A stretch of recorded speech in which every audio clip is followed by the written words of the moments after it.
Assalamualaikum warahmatullahi wabarakatuh. Bertemu lagi bersama aku tentunya Rizky Matin. Kali ini aku tidak sendirian, aku ditemani oleh Bang Alan. Bang Alan, apa kabarnya Bang? Alhamdulillah baik. Alhamdulillah baik. Alhamdulillah baik. Nih Bang, kita ya akan ngobrol santai ya Iya. tentang konten YouTube. Iya. Ini Bang, berapa lama sih Bang Abang membuat YouTube ini? Berapa bulan? Sekitar di tahun 2000 ini ya, di tahun 2020. 2020 Kalau ya. nggak salah ya. Mungkin 8 bulanan kali mungkin ya. Sekitar itulah 8 Iya. bulanan, belum nyampe setahun. Belum sampai setahun. Belum nyampe Iya. setahun. Ini Bang, isi konten dari YouTube Abang ini apa nih? Isi konten dari YouTube ini sebenarnya gini. Isi daripada konten yang ada di channel ini sebenarnya itu ada dua dengan film ya. Iya. Cuman di film itu saya nggak ikut andil di situ karena mungkin di situ saya nggak nggak jalurnya ke situ. Jadi saya memang ngambil daripada Jejak Malam. Iya. Karena di situ sesuatu yang memang saya ada suatu dikatakan hobi gitu di dunia spiritual seperti itu. Jadi kita mengambil daripada tema Jejak Malam itu sendiri sih. Berapa banyak tim Bang? Kalau bicara tim itu kalau untuk Jejak Malam, kalau untuk Jejak Malam ya, kalau untuk Jejak Malam itu ada 4 orang. 4 orang. Masuk kameramen Bang Pari ya, Udin juga, masuk yang Indigo 1 orang. Oh, Indigo ada juga. Ya, Indigo itu yang Bang Repi, dan termasuk saya sendirilah. Cuman kalau di dalam tim yang di dunia perfilman itu yang mereka buat itu rame. Iya. Rame, cuman saya nggak tahu tuh. Paling situ kan banyak campur tuh. Ada ceweknya lah yang paling banyak seperti itu. Ini Bang, Jejak Malam ini sudah di mana saja sih Explore-nya untuk Jejak Malam itu untuk ekspor khususnya di Kabupaten Sambas, masih dalam lingkungan Kabupaten Sambas. Itu kita sebut satu-satu ya. Iya.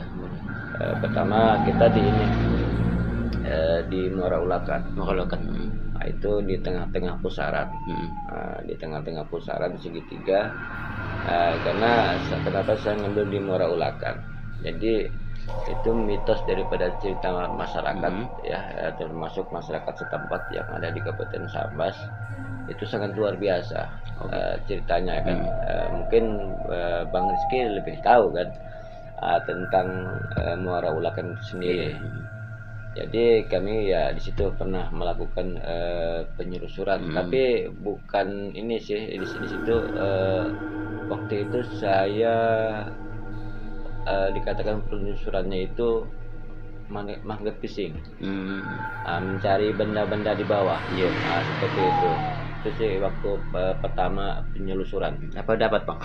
Dapat besinya, besi lama, kayak meriam, kayak meriam itu. Maksudnya bukan bentuk meriam, besinya kayak bahan meriam. Besinya kayak bahan meriam gitu.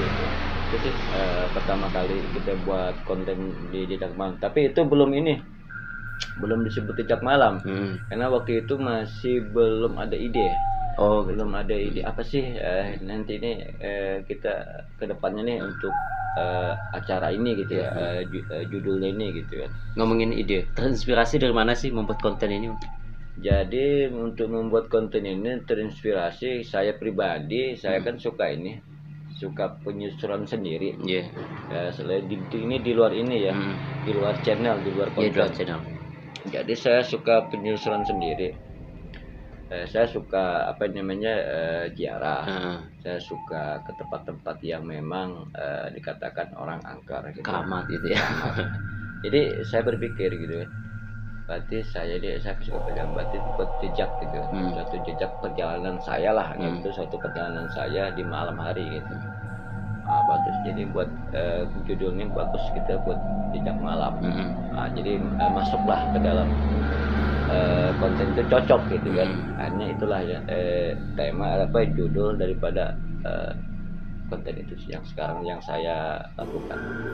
Abang masuk terjun ke YouTube konten Jejak Malam ini Bang, mungkin ada perasaannya gimana gitu Bang? perasaan Maksudnya mungkin ada perasaan takut, ngeri itu gimana itu?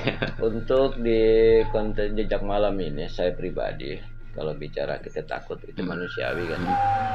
Cuman karena suatu kehobian saya di bidang ini, di bidang jejak malam, karena mungkin karena kita fisiknya udah terbiasa dengan di dunia yang agak mistis ya, Mistis ya, mistis ya. seperti itu, mungkin udah terbiasa sih dengan hal seperti itu. Bahkan insya Allah juga nanti kan saya akan melakukan hal yang lebih ini ya, Ekstrim. yang lebih dikatakan ekstrim lah, agak sedikit ini ya, berbahaya sih. Cuman untuk sementara ini kan di dalam perjalanan jejak malam ini hanya saya sendiri gitu. Jadi nggak ada teman untuk apa namanya mengawankan lah gitu, untuk membackup itu gitu.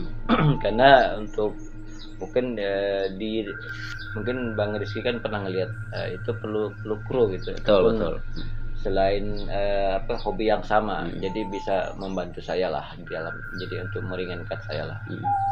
Nanti insya Allah di habis lebaran gitu ya, kita akan melakukan itu. Mungkin Bang ada tempat-tempat yang ya boleh dikatakan sangat mistis lah gitu di Kabupaten Sambas ini. Bisa Abang sebutkan tempatnya? Kalau bicara mistis untuk di Kabupaten Sambas sebenarnya hampir semua tempat itu yang mitos cerita masyarakat itu memang sangat mistis. Nggak usah jauh-jauh, sebenarnya ini kita di dalam kaum ya. Di dalam kaum ini kalau bicara mistis banyak sekali. Kalau bicara ini kita bicara ambil global ya. Kalau kita bicara global untuk Kabupaten Sambas ini, untuk bicara aura, untuk bicara energi itu sangat kuat, sangat kuat sekali. Karena Sambas ini kenapa disebut Serambi Mekah itu kan? Nah ini kita ceritanya makin dalam. Nah itu kan. Biar teman-teman tahu juga nih. Iya. Kenapa Serambi Mekah? Karena ini kalau saya ngelihat pribadi lah, Sambas ini sebagai istilahnya pusat, portal dari seluruh Nusantara gitu. Kalau saya ngelihat itu ya. Tapi wallahu alam ya, masalah kebenarannya itu Allah yang tahu, seperti itulah. Jadi intinya kalau tadi Bang Rizky mau menanyakan di mana yang paling mistis. Kalau saya pribadi untuk Sambas ini dikatakan yang paling mistis itu ada 2 tempat. Itu daerah Semeranti. Oh, Semeranti. Ya, tahu ya Semeranti ya? Iya, pernah dengar, tapi belum pernah ke sana. Semeranti itu kita masuk dari Kampung Dagang Barat. Jadi masuk kita ke perkebunan durian. Terus arah yang menuju Lubuk Laga. Jadi di situ konon cerita masyarakat, di situ ada yang namanya disebut kuburan kaca gitu. Kuburan kaca. Ya saya waktu itu nggak tahu kan kuburan kaca itu maksud saya seperti apa gitu. Kuburan kaca atau gimana, jadi saya penasaran. Jadi kita penelusuran sore hari berdua waktu itu kan. Habis itu buat konten di situ. Nanti malamnya buat lagi. Itu langsung berangkat, ada beberapa orang gitu yang istilahnya peserta lah, yang memang yang mau ikut di acara itu. Jadi ramai juga. Jadi di situ pada saat perjalanan mau menuju kuburan kaca itu belum nyampe kami udah mau kena sesatkan. Oh gitu. Karena mitos daripada cerita masyarakat setempat sendiri aja yang punya kebun di daerah itu, mereka sering disesatkan, apalagi orang luar. Tapi alhamdulillah pada saat itu pas kami mau disesatkan, tiba-tiba ada sesuatu gitu, apa namanya, yang mengguncang pohon besar.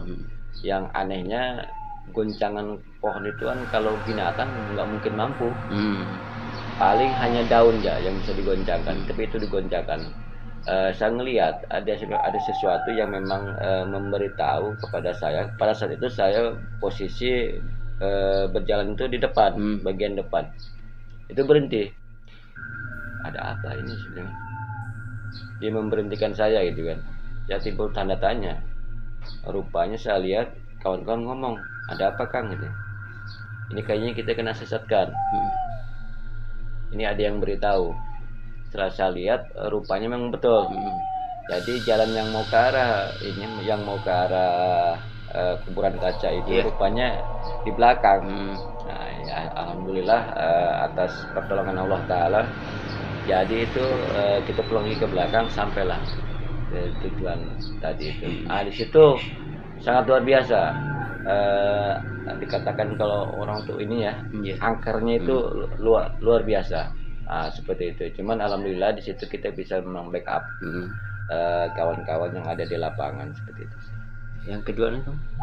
Kalau kedua itu di daerah Tangga Mas. Oh, Tangga Mas ya. Iya, di daerah Tangga Mas itu di kuburan juga.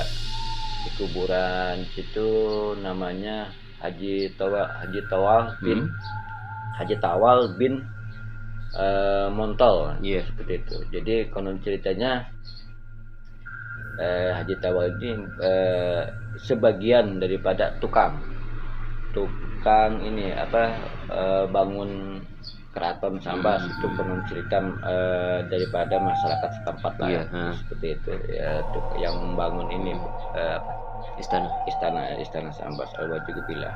Mungkinlah seperti itu ya, mitos cerita dari masyarakat. Jadi di situ waktu itu yang ikut tim jejak malam itu ramai juga. Itu yang membuat ramai itu peserta setempat asli orang Ngambi di Tangga Mas. Jadi mereka pun penasaran juga karena belum ikut serta dia. Ikut serta. Belum pernah ikut masuk pada saat malam hari. Iya. Nah, jadi mereka penasaran juga. Jadi pada saat itu kami melakukan uji nyali juga. Jadi ada 2 orang yang mengikuti uji nyali situ ya, di suatu lokasi. Sebelum uji nyali itu memang sangat luar biasa. Energinya udah campur baur. Ada panas, ada dingin. Karena di situ banyak sesuatu makhluk-makhluk astral yang memang ada yang tidak terima lah, gitu kan. Bahkan ada yang welcome, terbuka, yang baik-baiknya seperti itu. Tapi alhamdulillah di situ atas izin Allah saya bisa untuk membackup situasi lah seperti itu. Dan pada saat uji nyali berdua ini peserta berdua, sebenarnya itu berdua itu. Iya. Keinginan saya itu kan mereka ini satu-satu gitu kan. Awal cerita siangnya oke, siap gitu kan. Tapi karena beda kan bicara siang dengan malam. Betul. Nanti di lapangan pasti itu akan berubah. Karena melihat daripada situasi yang sangat mencekam itu kan, betul-betul memang menakutkan pada saat itu. Jadi mereka berubah pikiran, bagus berdua saja. Oke, jadi itu enggak juga saya paksakan. Jadi mereka berdua seperti itu. Tapi di sana di dalam berdua pun memang gangguannya luar biasa. Jadi gangguannya luar biasa, membuat bulu kuduk itu memang merinding, betul merinding seperti itulah. Ya, gambaran daripada cerita yang di sana ya, yang di Tangga Mas. Ini Bang, kalau kita kan tentang mistis-mistis ini pasti ada sesuatu yang dapat kita rasakan Bang. Ya, betul. Seperti apa sih Bang? Mungkin firasat atau mimpi-mimpi atau gimana sewaktu melakukan ritual-ritual, mungkin ada acara-acara apa gitu untuk sebelum melakukan konten itu ya. Iya. Jadi kalau saya pribadi yang melaksanakan di jejak malam, karena di situ saya sebagai guru kunci ya. Bukan guru kunci sih, anggaplah sebagai pemeran utama di lapangan. Saya memang kita melakukan ritual dulu. Kita melakukan ritual dulu dalam artian bukan ritual yang negatif yang istilahnya di luar daripada koridor Islam. Enggak. Jadi pada dasar inti ritual itu banyak macam. Ada juga ritual yang positif, ada juga ritual yang negatif, tergantung bawaannya. Jadi pada dasarnya ritual yang saya lakukan dimanapun kita berada, di tempat manapun, yang namanya kita mau melakukan perjalanan ekstrim, otomatis kita ini harus tahu adab. Gitu. Kita harus tahu adab. Dalam artian karena kalau bicara adab tidak kepada manusia aja. Betul.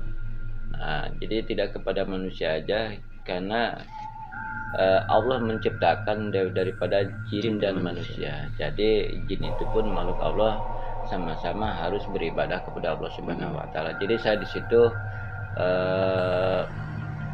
kita meminta izin kepada sesuatu yang gaib. Berarti yang gaib itu yang tidak nampak. Kita izin, kata orang sampai situ numpang bepadah ya. Bepadah kata orang sampai situ.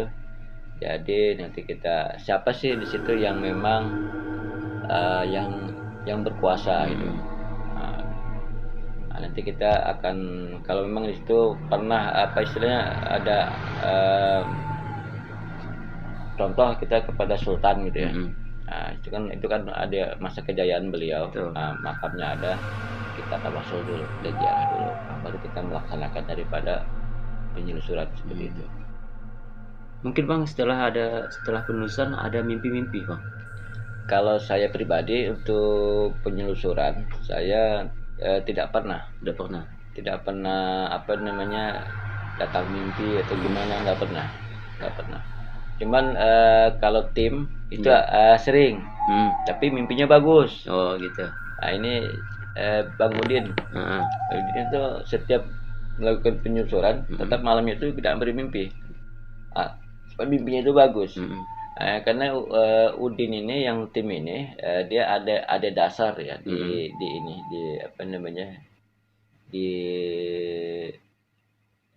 dasar-dasar istilahnya di hal-hal gaib gitu ya. Jadi ikut di tim ini dia kayak kayak terangsang gitu, seperti itu. Jadi ada sering-sering mimpi, mimpinya itu bagus seperti itu ya. Kalau saya pribadi belum pernah mimpi ataupun alamat melalui mimpi, alhamdulillah. Dan pun tim ataupun peserta sebagian enggak juga pernah mengalami gangguan ataupun mimpi-mimpi yang aneh gitu ya. Alhamdulillah, karena di situ kami selalu membackup di lapangan ya, jangan sampai terjadi sesuatu yang tidak diinginkan. Seperti itulah. Kata dia tadi Udin, dia tuh mimpinya mimpi apa Bang? Kalau yang saya tahu ya, pernah cerita mungkin si Udin. Pernah cerita. Jadi di dalam mimpi itu dia istilahnya kayak diberi suatu wejangan gitu. Oh gitu. Kayak diberi suatu wejangan, kayak sesuatu amalan. Seperti itu di dalam mimpinya itu. Jadi ya tidak bukan hal yang negatif gitu. Seperti itu. Malah dia bagus. Itulah sih yang saya tangkap cerita daripada Udin ya, seperti itu. Saya dengar juga ada yang indigo Bang di tim Abang, apa benar tuh? Indigo atau gimana? Iya betul. Jadi kalau bicara indigo ya betul. Itu ke Bang Repi ya. Bang Repi. Bang Repi. Jadi Bang Repi ini indigo. Kalau bicara indigo ini kan sebenarnya ada tingkatannya juga. Tingkatan wallahu alam lah ya.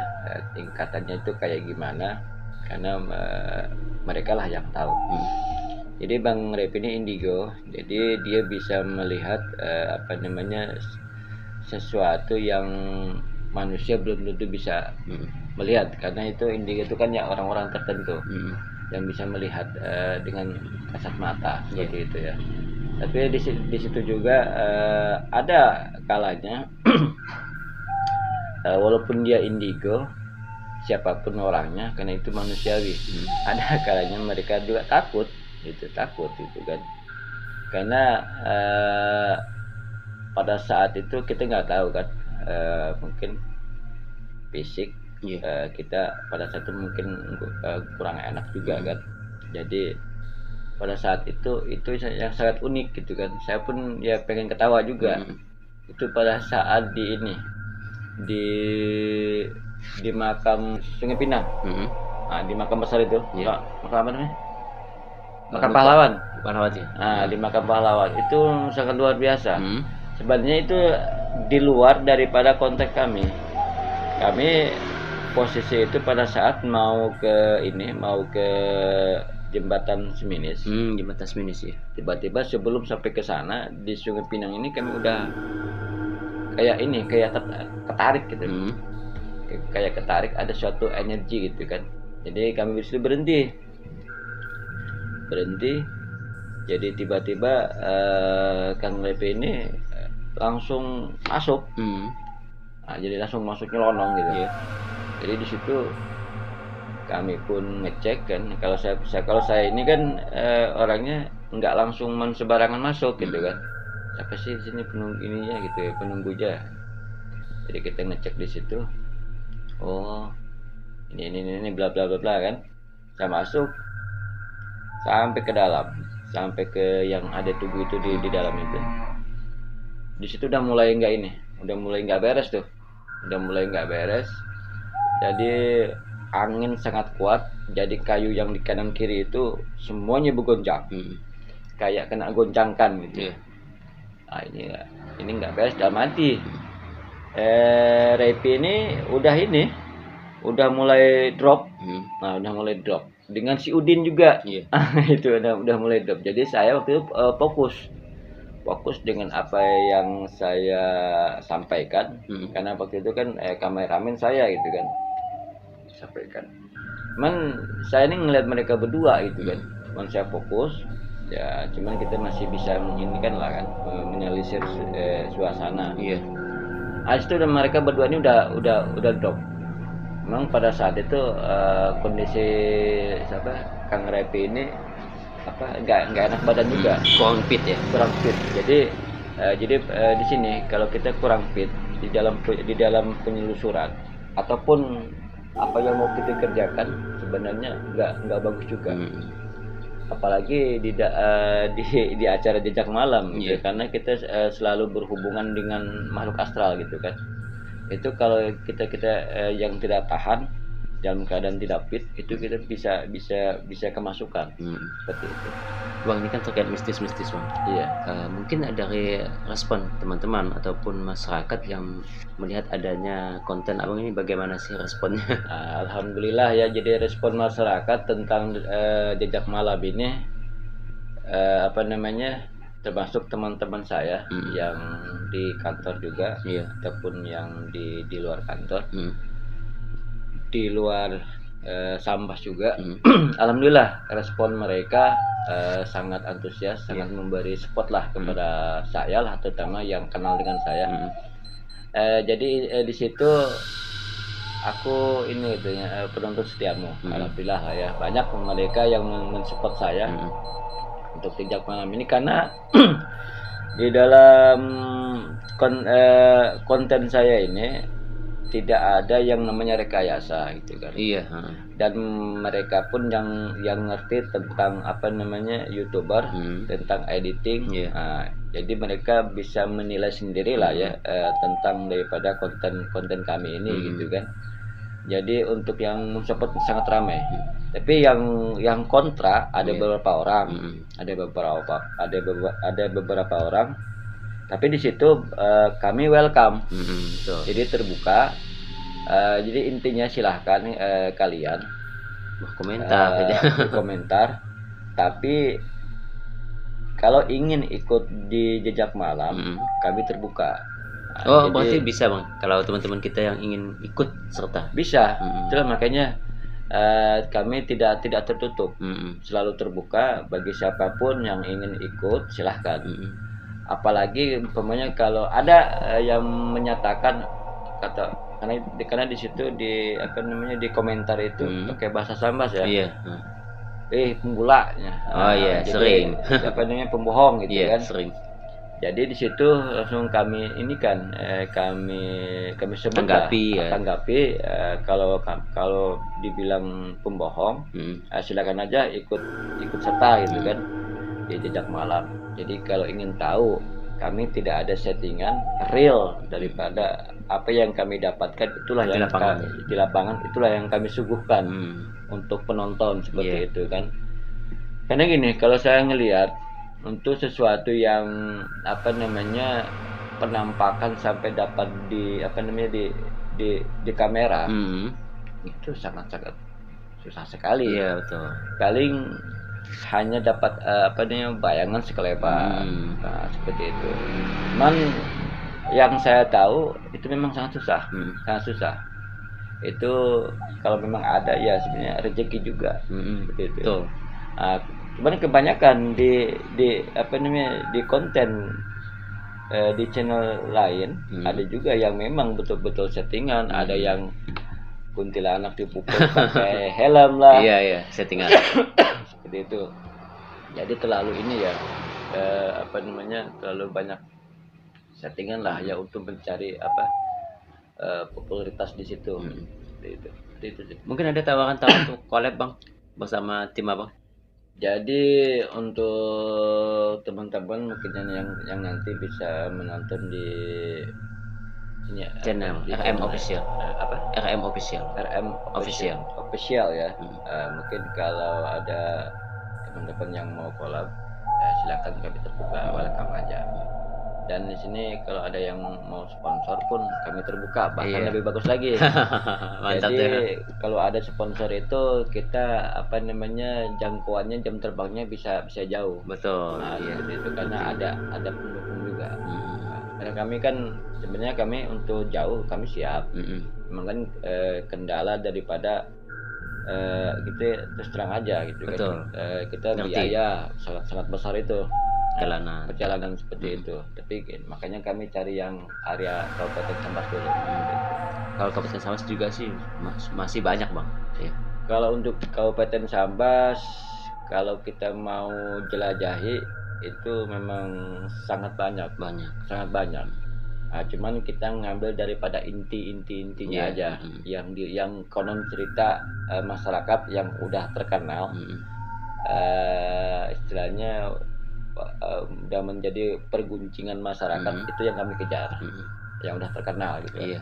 Kalau dibilang di sini angker, sini ini bla bla bla, memang di Kabupaten Sambas saya bilang tadi itu energinya sangat luar biasa. Itu global. Nah, itu global kan. Magnetnya itu sangat luar biasa seperti itu. Karena gini, di dalam konten ini di jejak malam, inti daripada konten jejak malam ini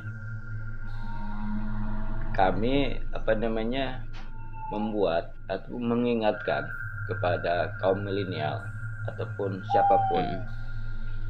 Di situ intinya kita apa namanya bagi peserta yang memang penakut. Karena di situ kami selalu menekankan kepada penonton ataupun pemirsa untuk melawan rasa takut. Jadi kalau memang yang penakut, insya Allah diikut daripada jejak malam, insya Allah bisa apa namanya membantu. Karena mereka tidak paham, begitu ngeliat sesuatu langsung takut, langsung drop gitu kan. Karena mereka tidak tahu, apalagi kalau di rumah. Jadi intinya makhluk itu ada, tapi bukan untuk ditakuti, Oke, kalau mau kenal silahkan dengan cara yang beradab. Nah, kalau mau menantang, kalau kita tidak ada dasar, nggak usah. Nah, gitu. Lalu kita yang celaka. Tapi intinya kita dimanapun tidak boleh menantang, kecuali mereka yang menantang. Kita terima seperti itu kan. Tapi di dalam konten ini kita selalu bersilaturahmi kepada sesuatu yang tidak nampak, gaib ataupun yang nampak, seperti itu ya. Jadi di situ intinya untuk melawan daripada rasa takut. Jadi pemirsa yang ikut biasa di jejak malam, alhamdulillah agak berkurang juga rasa ketakutan itu sendiri. Jadi akhirnya mereka paham, mereka ngerti di situ kan. Ya itu sih yang kami selalu tekankan, kami selalu beritahu kepada masyarakat. Dan yang kedua di situ saya pribadi selalu juga menekankan kepada pemirsa dimanapun berada, di tempat apapun, kita selalu sering-sering banyak bersolawat dan istighfar. Insya Allah kalau umpamanya Anda melakukan perjalanan jauh melewati daripada tempat-tempat yang angker, insya Allah itu akan selamat, akan dilindungi oleh Allah Subhanahu wa Ta'ala. Bang, kendala dari tim jejak malam ini Bang, apa Bang kendalanya? Kalau kendala dari tim jejak malam ini, kalau saya lihat ya, kendalanya itu molor aja sih. Molor dari ini dari schedule-nya aja.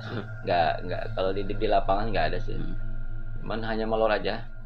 Ada yang ini, ada yang sempat, ada yang lambat, ada yang nggak sempat. Nah, seperti itu sih. Ya kendalanya hanya di itu aja sih. Dan kalau Abang melihat konten kreator yang ada di Sambas, Bang, tanggapan ya Bang, konten kreator yang ada di Sambas sekarang?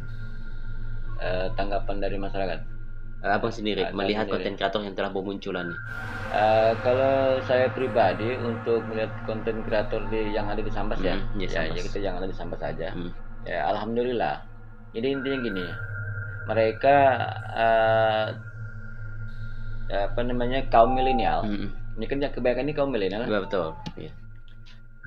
Saya sendiri saya jempol. Kenapa saya memberikan jempol? Mereka tuh ini ada ya yang membuat konten-konten di misteri lah ya. Iya, misteri. Di misteri. Mereka semangat di konten itu, bahkan keinginan itu sangat besar. Ingin tahu gitu, ingin kayak mereka si A si B gitu iya, kan. Betul. Cuman di situ kesalahannya mereka tidak mempelajari dulu. Itu sebenarnya membuat konten itu sebenarnya itu berisiko. Berisiko gitu kan. Cuman yang saya salut, mereka semangat gitu. Mereka semangat dan pun mereka keinginan tahunya besar untuk di dunia misteri, dunia mistik seperti itu. Cuman mereka bisa mereka bisa konyol. Iya. Karena itu pasti akan berhadapan dengan makhluk astral, dengan dunia gaib seperti itu. Ada teman nih, mungkin Bang Rizky tahu ya, dengan ada teman lah situ. Iya. Jadi dia cerita, waktu itu dia peserta saya. Dia cerita, pernah Kang Alan, saya buat konten ini gitu ya, misteri lah gitu ya. Nah itu pernah dia melakukan waktu itu buat konten di gedung kesenian. Pada saat itu, jadi konyolnya mereka udah masuk ke suatu lokasi. Begitu mereka membakar kemenyan terasi lupa saya, belacan. Begitu mereka dijumpakan, itu yang mereka potang-panting. Menampakkan diri ya. Menampakkan diri itu cerita dia nih. Jadi pontang-panting lari semuanya. Jadi ada yang sampai masuk ke parit lah, ada yang terjun ke sungai lah, macam-macam. Nah, jadi hal yang nggak disangka ya. Hal yang nggak disangka. Sebenarnya mereka ini kuat penasarannya, ingin tahu, ingin dapat suatu penampakan di situ di kamera gitu. Begitu dinampakkan, itu cerita dia nih. Asli. Itu pontang-panting mereka terbirit-birit, lari, akhirnya apa yang mereka dapatkan. Jadi ini di situ mereka untukkan kamera videonya nggak dapat, malah nggak ada, hancur kan. Yang dianya pun kesakit-sakitan karena terjun ke sungai. Untungnya nggak nabrak yang berbau tajam lah kan. Itu sangat berbahaya sebenarnya gitu kan, bisa mati konyol. Jadi intinya itu tadi yang saya sampaikan, pada dasarnya kita kalau untuk di misteri ini, kalau kita belum ada dasar ataupun belum ada pengalaman di dunia misteri, harus hati-hati. harus hati-hati karena kita istilahnya jangan bermain api. Nah seperti itu sangat berbahaya sekali gitu ya. Itu sih gambaran yang saya tahu gitu ya. Dan pun untuk kreator-kreator yang lain itu saya antusias memang sangat luar biasa untuk Kabupaten Sambas. Tentunya untuk kaum milenial yang memang berpotensi di sebenarnya mereka itu kan ada jiwa-jiwa dunia jiwa-jiwa entertain seperti itu ya. Untuk di bidang-bidang termasuk yang paling banyak ini kan di perfilman ya. Iya betul. Nah, itu sangat luar biasa, istilahnya imajinasi mereka sangat luar biasa dan pun mereka sangat kreatif. Contohnya teman kita sendiri macam Udin, macam Bang Rizky kan. Itu sangat luar biasa. Sebenarnya banyak yang harus istilahnya kita sebagai yang dianggap yang tua lah, memang harus memberikan semangat support lah kepada mereka termasuk Bang Rizky dan teman-teman yang lainnya di luar sana seperti itu. Harapan ke depannya untuk channel Abang dan juga harapan teman-teman kita yang sedang berjuang juga untuk mungkin ya monetisasi channel YouTube-nya. harapan saya untuk channel ini kita sukses, berhasil apa yang kita inginkan, apa yang tim inginkan, didukung oleh masyarakat. Yang kedua ya tetap daripada channel ini kan yang kita harapkan tidak jauh daripada sponsor ya. Dan pun dolar lah ya. Iya. Jadi kalau kita didukung itu insya Allah kan jam terbang kita bisa di luar Sambas seperti itu. Bang, bisa disebutkan Bang nama channelnya sekalian jadi untuk promosi. Untuk pemirsa di channel saya ini di R2F TV ya, di Jejak Malam. Jadi R2F spasi TV seperti itu. Ada mungkin WA Bang kalau ingin teman-teman mau bergabung? Ya, kalau ingin bergabung silakan dihubungi di 085154911227. Iya, nanti itu langsung ke ini ya, ke nomor saya. Iya, oke. Terima kasih Bang. Oke, sama-sama. Itulah guys ya pembicaraan kita dengan Bang Alan ya, salah satu dari konten kreator Jejak Malam Bang. Iya, Jejak Malam. Dan mungkin semuanya udah bisa ya melihat apa yang telah dilakukan oleh tim Bang Alan sendiri, dan semoga kalian ya juga bisa seperti Bang Alan ya menjadi konten kreator ya. Dan juga jangan lupa untuk like, subscribe. Saya Rizky Matin undur diri dari hadapan semuanya. Assalamualaikum warahmatullahi wabarakatuh dan sampai jumpa.